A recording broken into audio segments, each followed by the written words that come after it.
Selamat siang, saya akan menjelaskan tugas ekonomi. Saya memilih APBN. Pengertian APBN itu adalah suatu daftar rencana seluruh penerimaan dan juga pengeluaran negara dalam upaya mencapai suatu tujuan. Umumnya, rancangan APBN akan membuat untuk kurun waktu 1 tahun. Di dalam rancangan APBN akan tertulis seluruh daftar sistematis dan terperinci terkait penerimaan serta pengeluaran pemerintah dalam periode 1 tahun anggaran yang dimulai dari tanggal 1 Januari hingga 31 Desember. Rancangan APBN di dalamnya mencangkup perubahan dan juga pertanggungjawaban setiap tahun yang sudah ditetapkan sesuai dengan undang-undang. Berdasarkan Undang-Undang Dasar 1945 Pasal 23 ayat 1 dijelaskan bahwa setiap tahun APBN akan ditetapkan dengan undang-undang jika DPR tidak menyetujui anggaran yang sudah disusulkan oleh pemerintahan pusat. Maka pihak pemerintah pusat akan menggunakan anggaran yang masih ada pada tahun lalu. Fungsi APBN.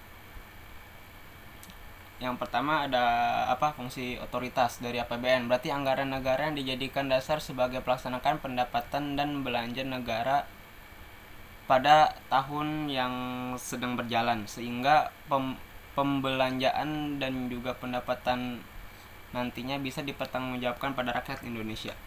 2. Fungsi perencanaan.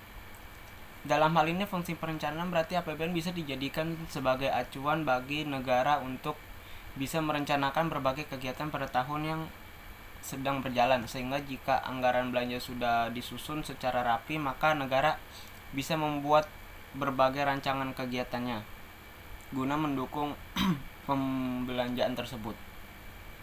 3. Fungsi pengawasan. APBN juga berfungsi sebagai pengawasan yang berarti bahwa pembuatan rencana anggaran wajib dijadikan sebagai suatu pedoman untuk nilai segala jenis aktivitas penyelenggaraan. Pemerintah sudah sesuai dengan apa yang sudah ditetapkan. Tujuan APBN. Tujuan APBN berdasarkan penjelasan di atas setidaknya terdapat 2 tujuan utama dibentuknya APBN. Pertama, APBN dirancang untuk memelihara serta menjaga tingkat stabilitas perekonomian negara dan juga mencegah adanya defisit negara.